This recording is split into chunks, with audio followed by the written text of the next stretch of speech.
Olá pessoal, meu nome é Rodrigo Neves, sou presidente aqui da Abrad Regional São Paulo. Bem-vindos a mais um Abrad Talks. Não se esqueçam de seguir nosso canal e ativar o sininho aqui para as notificações dos novos vídeos. Toda semana tem um vídeo com uma entrevista muito interessante para vocês sobre o mercado digital. A nossa entrevista de hoje é a doutora Vanessa Albuquerque, da Montanhese Albuquerque Advogados, que além de ter um escritório de advocacia, também se associou recentemente à Abrad e também é um associado da Abrad de São Paulo. Doutora Vanessa, muito obrigado pela presença, muito obrigado por aceitar o convite. Eu queria que você contasse um pouco sobre as áreas de atuação do escritório da doutora e o que te motivou a se associar à Abrad, que é uma associação de agentes digitais, né? E ter um escritório de advocacia com agente associado é uma coisa muito interessante e importante, mas eu gostaria de saber quais foram as características da associação, da Abrad, que te motivaram a estar com a gente aqui junto. Então, primeiramente, muito obrigado pelo convite. Meu nome é Vanessa Albuquerque, eu sou sócia e diretora da Montanhese Albuquerque Advogados. A Montanhese hoje é uma empresa jurídica, um escritório jurídico multidisciplinar. Nós atuamos na área civil, contratual, de propriedade industrial também, trabalhista. E o que me move a estar junto a uma associação é justamente poder disseminar um bom conteúdo para os associados. Acredito que a assessoria ela tem que ser além do óbvio e que todos tenham o direito de ter uma boa assessoria próxima a você. Então esse foi um dos motivos para que possa ter me associado à Abrad. E é bem bacana, foi muito legal a sua entrada. Você já entrou já oferecendo trabalhar junto com a gente também. E para quem é associado da Abrad, vocês têm direito a uma consultoria gratuita com a doutora Vanessa. No site da Abrad, com a Letícia, vocês podem pegar as informações, tem algumas regrinhas ali para poder conseguir ter acesso a essa consultoria. E eu já tive um feedback muito legal, foi recente a sua entrada, já teve uma consultoria, né? E o feedback foi muito bacana. Em breve a gente vai postar nas nossas redes sociais para vocês conferirem também. Doutora Vanessa, eu queria falar um pouco contigo hoje sobre contratos. Contratos no geral, para o nosso associado e também para o mercado digital que está nos assistindo também, entender um pouco algumas dicas e alguns problemas que podem acontecer se você não tomar cuidado na hora de elaborar um bom contrato. A primeira coisa que eu vou te perguntar é sobre uma coisa que eu sei que acontece com muita empresa aqui do nosso mercado. Muita gente não faz contrato. A maioria faz uma proposta técnica, uma proposta comercial, né, onde tem lá talvez descritivos de tudo que vai ser feito, como vai ser entregue. O cliente assina essa proposta e segue-se a vida. Isto aí é uma prática muito comum, mas isso já é válido, não é válido? Por que o contrato é importante junto com a proposta comercial? A importância de ter um contrato conjuntamente com a proposta ela vai permear exatamente naquilo que vai ser executado. Então, tem alguns direitos e deveres que não necessariamente está contido em uma proposta, como eu vou te dar um exemplo de uma cláusula de sigilo. Então, o termo de sigilo ou a cláusula de sigilo, ele não está compreendido em uma proposta, até para que ela não se delongue, porque senão ela toma uma característica contratual. Só que eu sei também que no segmento de atividade que vocês atuam, e aqui são inúmeros, você tem tanto um desenvolvimento interno, quanto você pode terceirizar aquele serviço. Então, você tem que estender esse termo de sigilo, como por exemplo, para essas pessoas que também vão executar. Para o cliente, o importante é a execução.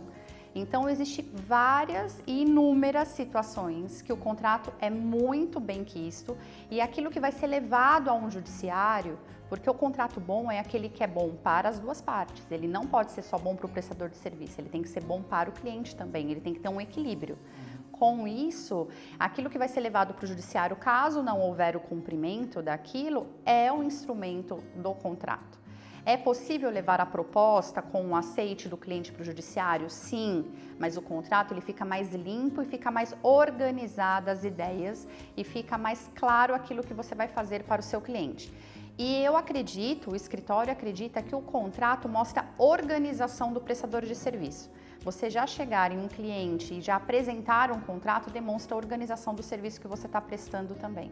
Se for por outro lado também, eu acredito assim, se você chega com um contrato bem redigido, que tem realmente o equilíbrio entre as partes, e o cliente ele não quer o contrato, já é uma sinalização até para o próprio fornecedor, né? Assim, o agente digital, na verdade, né? Se esse cliente não está querendo assinar um contrato, já tem coisa aí, entendeu? Exatamente. Ou dependendo das cláusulas, né, que ele quer argumentar, você também já percebe o perfil que você vai enfrentar lá na frente em termos de atendimento. Porque, querendo ou não, este contrato, essa relação jurídica que vai ter, é mediante a um pagamento. né? Então, a maioria das vezes pode ser mediante permuta ou não, mas é um pagamento de alguma forma. Se o cliente ele se opõe a determinadas situações, vai demonstrar a má fé dele perante a outras situações que você, por não conhecê-lo, você não tem essa noção. Então, faz acender uma luzinha de falar, peraí, vamos ver. E vão ter cláusulas no contrato, quando nós elaboramos um contrato, que são cláusulas que podem ser modificadas e melhoradas de acordo com o negócio que você vai tendo. E tem cláusulas que nós, advogados, falamos, essas cláusulas não podem ser mexidas porque vai dar a insegurança da sua relação jurídica com o cliente. Então, isso também a gente assessora. Bem legal. E como você falou, o contrato, meu contrato ele tem 15 anos de idade. Porque todo problema que eu enfrento, né, nenhum cliente ou com equipe e tudo mais, você vai se amarrando em contratos, né, para um novo contrato. Então o contrato ele é evolutivo, né? Você não pode parar de ficar mexendo no contrato, né? Tem que pegar todo o aprendizado que está acontecendo e sempre refletir isso em cláusulas para você... eu acho que o contrato ele também norteia muito como você vai fazer o seu serviço, né? Porque você lembra daquela cláusula, você fala assim, cara, se eu não atuar dessa maneira, eu posso lá na frente ser autuado, né? O contrato, eu acredito que o contrato ele vai de acordo com o amadurecimento empresarial. Então, é natural que naquele momento que você inicia, não se faz necessário algumas coisas. E de acordo com o seu crescimento e com o tipo de cliente que você vai atendendo, você vai querendo não abrir mão de outras coisas. Então, e sem contar que existem adaptações e leis novas que podem vir a atrelar o seu contrato. Então, nós estamos aí com a LGPD, por exemplo. Então, nós precisamos inserir cláusulas para que os contratos fiquem adaptados e adeptos a essa LGPD. Situação. Entendeu? Então, também passa por uma evolução, a sociedade, a parte legislativa e aquilo que vai ser executado.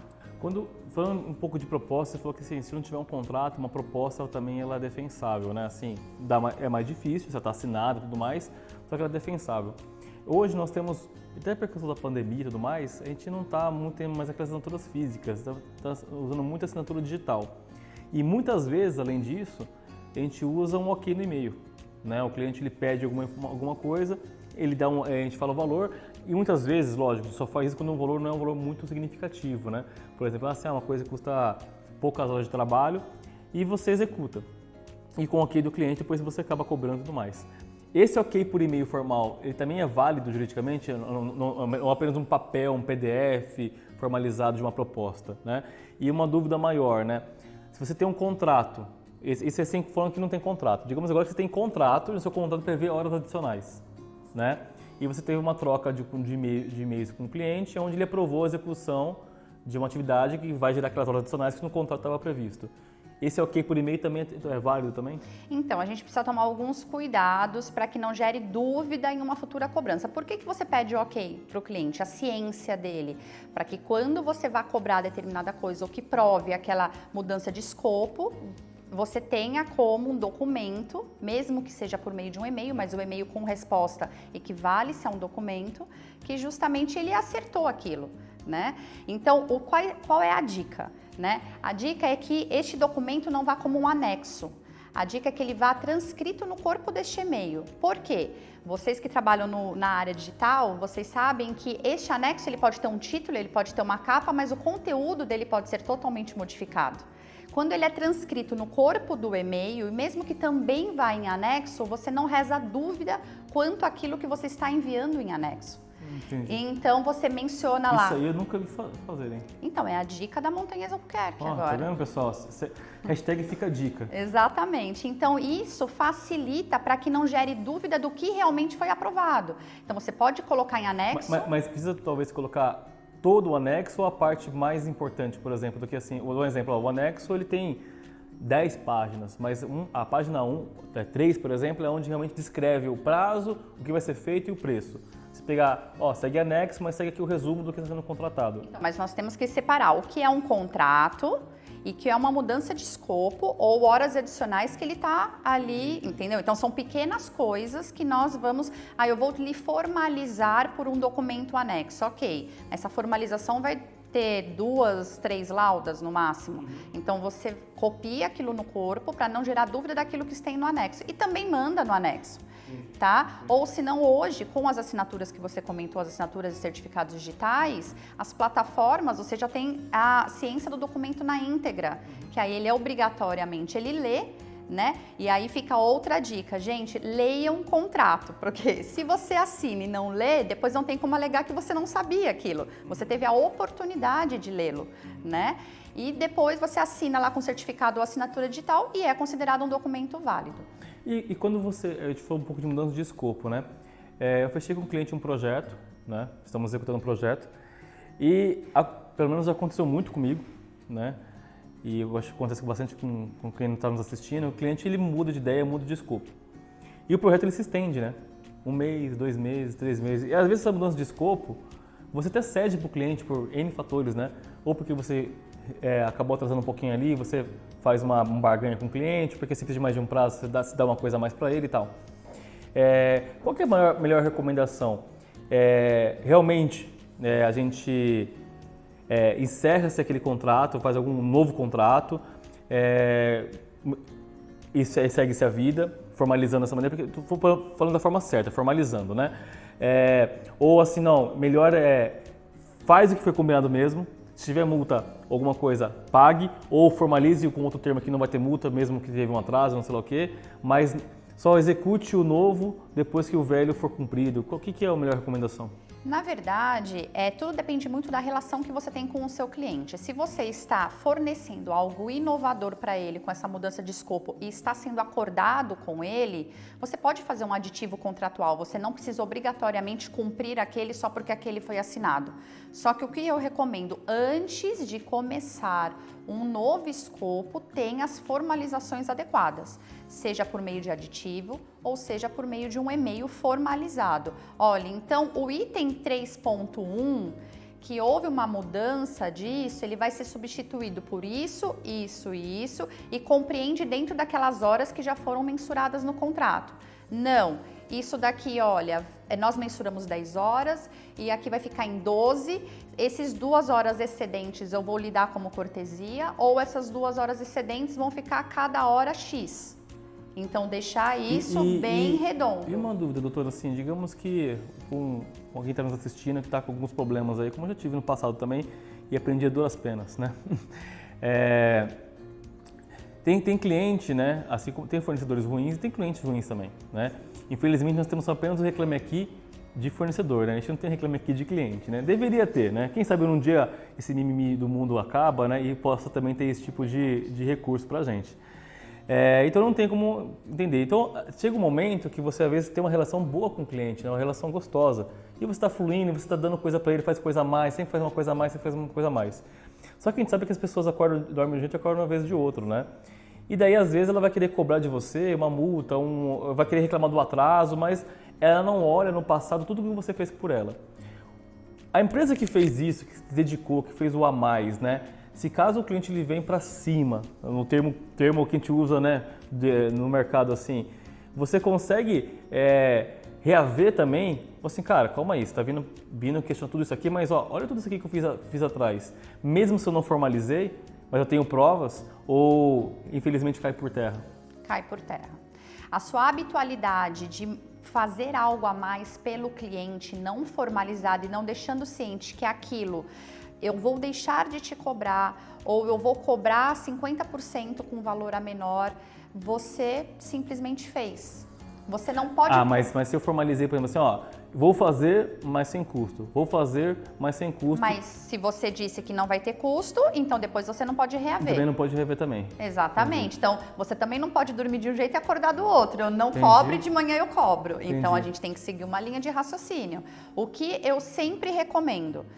O que pode acontecer, por exemplo, assim, como você fez várias coisas sem custo, subentende-se que aumentou o prazo porque teve mais atividades. Então, ele não pode reclamar de um prazo, se era no dia 20 de abril e foi para o dia 20 de maio. Mas, poxa, toda coisa isso aí você pode, a única coisa que você pode talvez argumentar é isso, não ter que pagar uma multa porque você entregou essas coisas a mais. Rodrigo, eu lhe digo que na minha vida empresarial e jurídica, eu aprendi que o óbvio só é certo para nós que fala.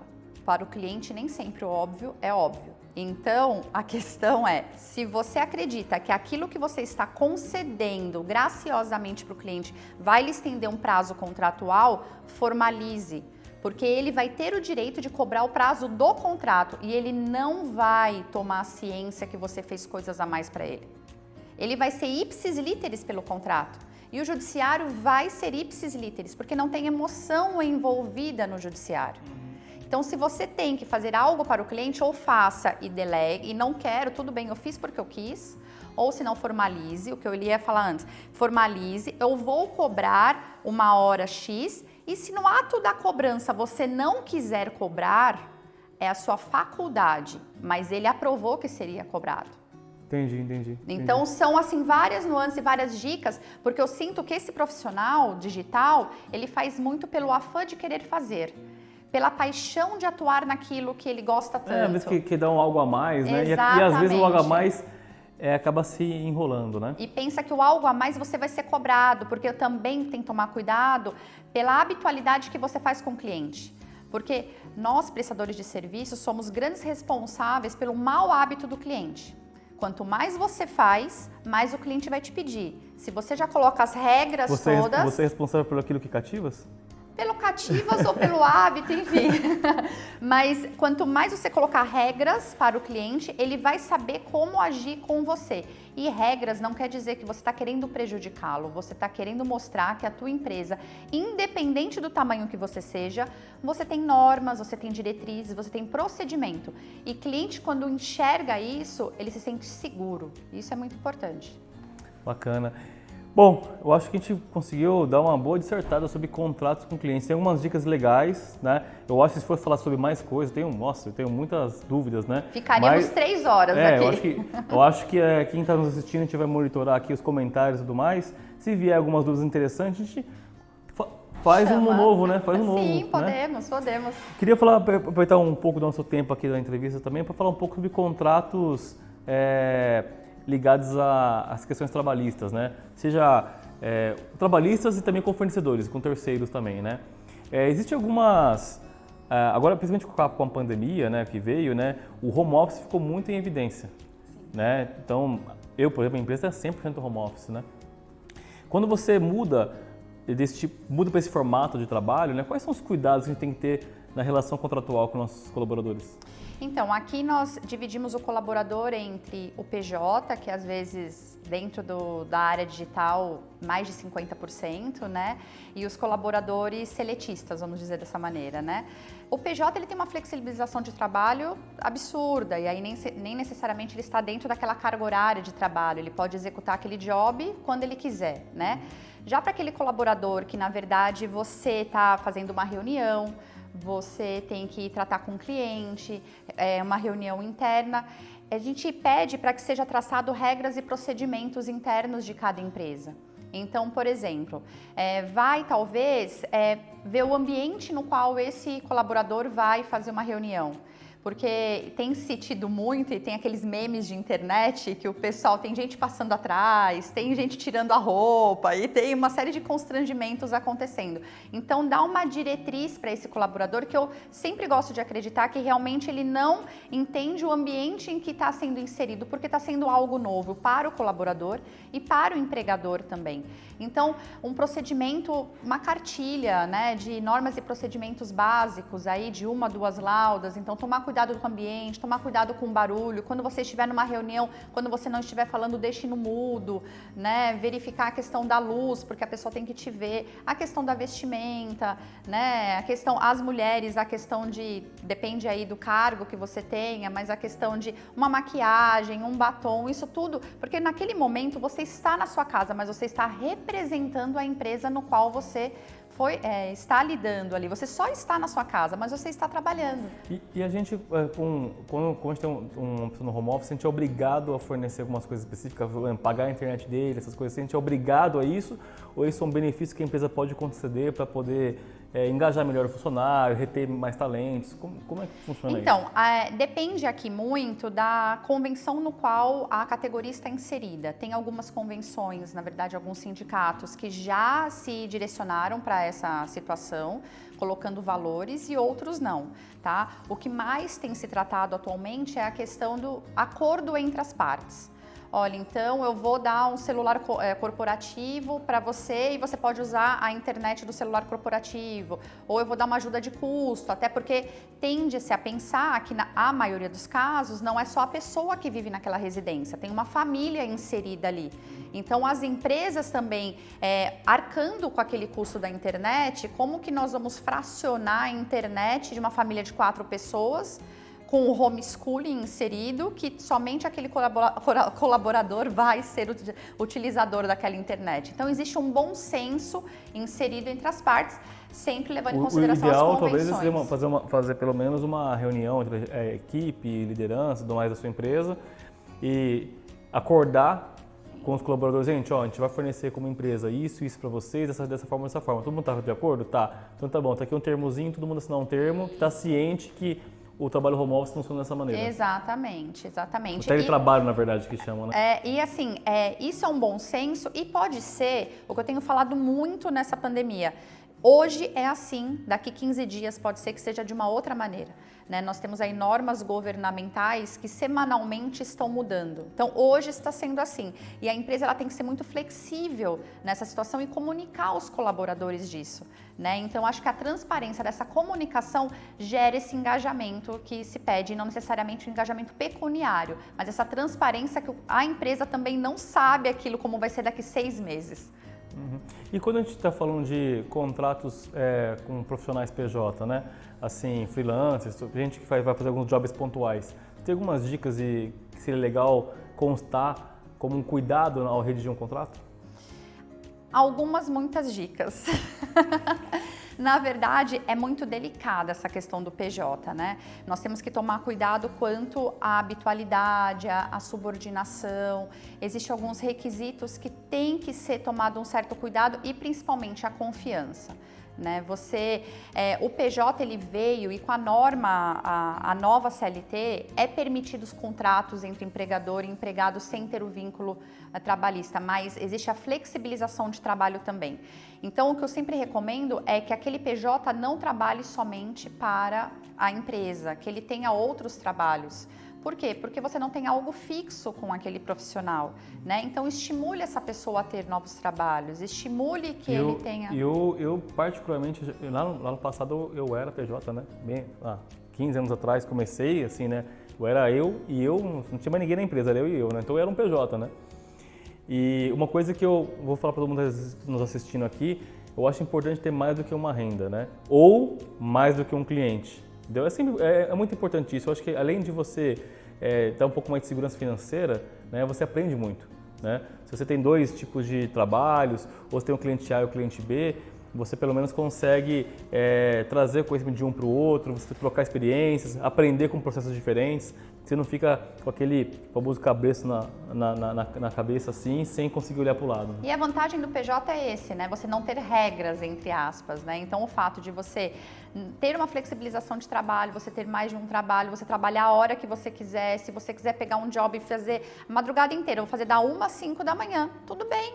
Não tem problema, eu acho que é a vantagem, porque existem muitas vantagens do PJ, é justamente essa, ter a flexibilização e não ter justamente aquela regra a ser cumprida. Eu acho que o PJ ele veio para revolucionar. Mas não quer dizer que ele não tenha que, por exemplo, cumprir prazo de entrega, responder sobre entrega atrasada, né, responder sobre trabalho mal feito, essas coisas, essas cobranças são normais, igual de um fornecedor normal, né? Ainda bem, né? Porque nós vivemos em um mundo civilizado. Então, não, porque assim, tem até muito óbvio minha pergunta, né? Mas é legal para você entender porque o mundo tá cheio do mimimi, né? Hoje em dia, né? Hoje em dia, qualquer coisa que você vai falar, você tem que tomar muito cuidado com o que você fala, como você cobra e tal.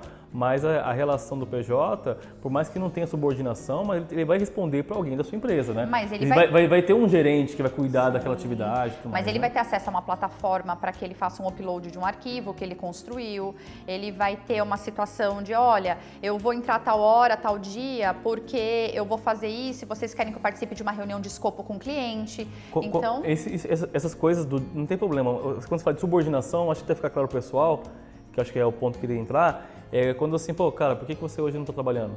Sim. Ô, cara, por que isso? Ou porque isso aí é o que vai subordinação, né? Exatamente. Então, assim, ele entregando, ele pode entregar no horário combinado com você. Se você tiver sempre reuniões periódicas com ele de acompanhamento de atividade, pode existir. Se ele tiver, às vezes, até um e-mail ou um acesso a sua plataforma da sua empresa, pode permitir.